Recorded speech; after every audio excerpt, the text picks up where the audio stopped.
This looks like a scene straight out of Bridgerton. But it's not Netflix. It's a restaurant in New York City.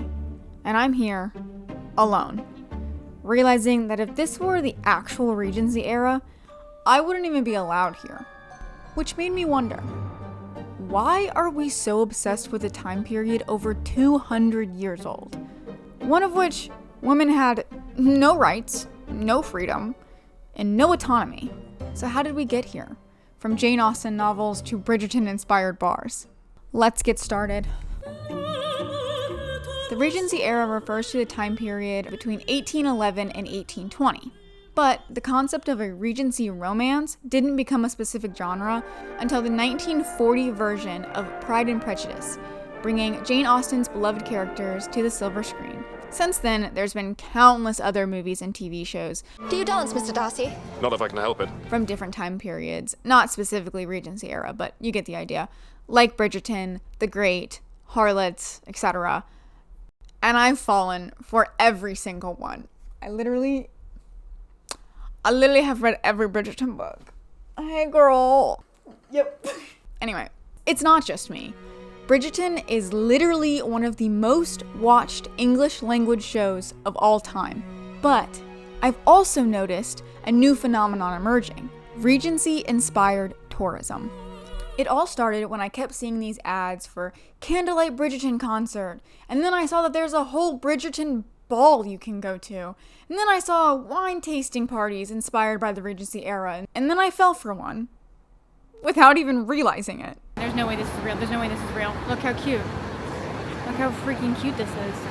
So how did we get here? And what is the secret? Number 1, the setting. With rolling hills unmarked by the Industrial Revolution, this picturesque scene sets the perfect backdrop for a romantic drama. These scenes take full advantage of the landscape, depicting main characters frequently taking strolls in the country, riding horses and carriages, getting fingered in carriages, etc. And the homes? Are you kidding me? With light, airy pastels and dainty florals, wood furniture and ornate chairs and sofas and tables and mirrors and small accents everywhere. And if you can't tell, that's kind of my vibe. Plus, this is a world without electricity, where romance thrives in the soft shadows of candlelight. Do you think that there is a corner of this earth that you could travel to far away enough? These scenes help to build an atmosphere of intimacy and seduction. You are the bane of my existence. Kate writes, every flicker becomes a metaphor for the slow burn of desire and the subtleties of human emotion. So good. And the object of all my desires. Number 2, community and society. In a world dominated by social media, there's an undeniable nostalgia for the kind of community that once was.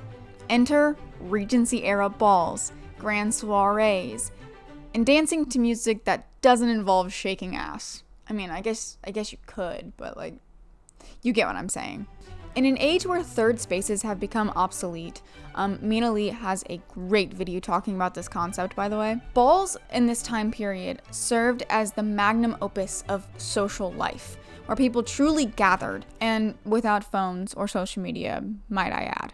I think the appeal of Regency balls is a true longing for genuine human interaction, and I think a little bit with the class symbol of like dressing up and wearing the fancy ball gowns, because like who wouldn't want to do that, you know? But I do think it has a lot to do with being together as a community.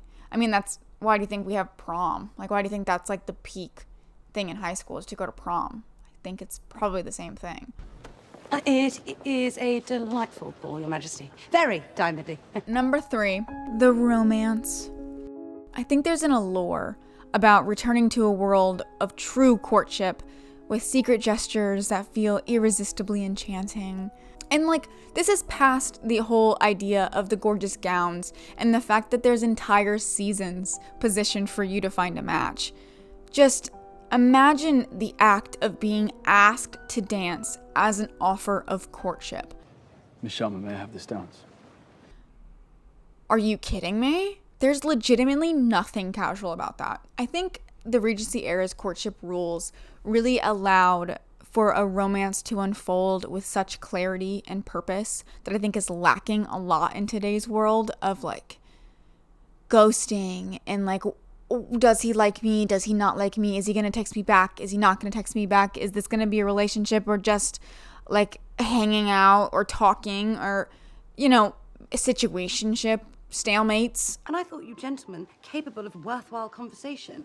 How sad both of our hopes were dashed. I think we're missing a lot of the purposefulness behind it, if that makes sense. But like, ironically, the strict codes of society is what gives rise to the greatest parts of these shows, the greatest drama of these shows. The rules are clear, but the heart doesn't abide by them. And then characters push past those societal boundaries, and the human connection becomes irresistible and inevitable, and it makes for some really juicy TV. My most sincere apologies. But this has moved on from just Netflix shows.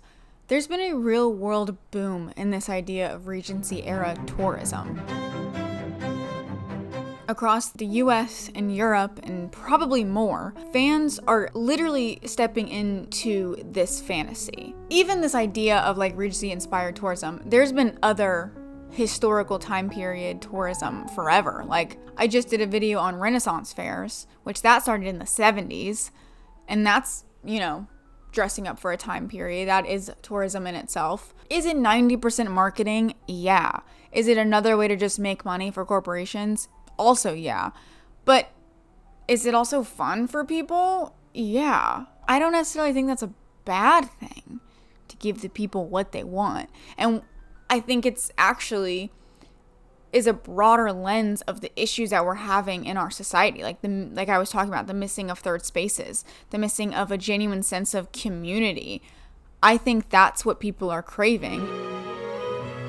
That rather seems to be society's flaw. And I think that's what all of this genuinely just comes down to, is that Regency-inspired tourism, these historical time period tourism in general, gives us something that we feel like we're missing in our own lives. I think there's also just like an irresistible pull to a time period that's slower. I think we're constantly wanting physical things now. Like, I only read physical books instead of Kindles or on my phone because I don't want to look at a phone anymore. I think we are slowly moving towards wanting these physical things, these physical spaces. I don't know, think about your everyday. Think about walking down the street and you see like a Wawa. You see like ugly buildings and parking lots all day, every day. You know what you don't see in Bridgerton times? Any of that shit. You know what you do see? Rolling hills, beautiful architecture, really ornate designs that people actually cared about the things they're creating.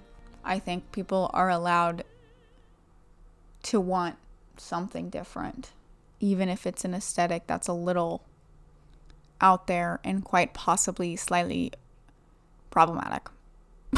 I'm fully aware that we cherry pick the parts that we deem acceptable as a society. I'm not totally ignorant. I fully enjoy all the benefits of having autonomy over my life choices and my body and the decisions that I get to make for my life, for sure. I do not have to explain myself to you. I do not owe you anything. As Taylor Swift says, nostalgia is a mind trick. If I'd been there, I'd hate it. It was freezing in the palace. Is this a time period we should go back to? No, probably not. But was it glamorous and elegant and feminine? Hell yeah.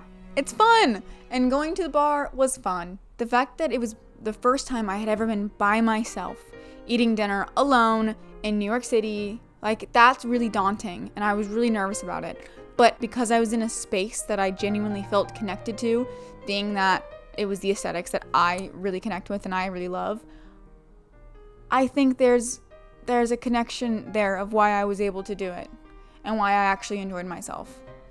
And I think that's worth something. If you like Regency era inspired stuff, if you like medieval stuff, I'm your girl. Let me know what you think down below. Thanks for watching. Please subscribe. I love ya. I'll see you next time. Bye. These